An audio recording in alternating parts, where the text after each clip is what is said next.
দেশের ১১টি জেলা ভয়াবহ বন্যায় নিমজ্জিত হয়। বন্যা দুর্গত এলাকায় উদ্ধার অভিযান ও ত্রাণ সামগ্রী বিতরণে কাজ করে যাচ্ছে বাংলাদেশ সেনাবাহিনী।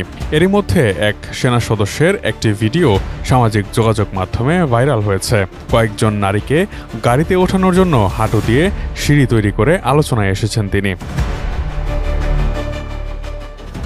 ভাইরাল ভিডিওটিতে দেখা যাচ্ছে সেনা সদস্যরা বন্যা দুর্গত কয়েকজনকে একটি ট্রাকে তুলছেন নিরাপদ স্থানে নিয়ে যাওয়ার জন্য, কিন্তু উচ্চতার কারণে তাতে কয়েকজন নারী উঠতে পারছিলেন না।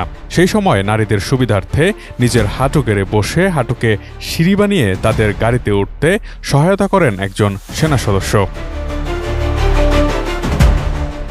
ওই সেনা সদস্যের নাম ল্যান্স কর্পোরাল কাজী সুজন। তার বাড়ি বরিশালের গৌরনদী উপজেলার টর্কির কাঁঠালতলী গ্রামে। বর্তমানে তিনি বাংলাদেশ সেনাবাহিনীর আর্টিলারি কোরে কর্মরত রয়েছেন। ২০১২ সালে টর্কি বন্দর ভিক্টোরিয়া মাধ্যমিক বিদ্যালয় হতে এসএসসি পরীক্ষায় উত্তীর্ণ হয়ে আর্টিলারি কোরে যোগদান করেন তিনি ও নেগেটিভ দুর্লভ রক্তের গ্রুপ হওয়া সত্ত্বেও এ পর্যন্ত ২৩ বার রক্তদান করেছেন এবং সেনাবাহিনীর রক্তদাতা হিসেবে আখ্যায়িত হয়েছেন।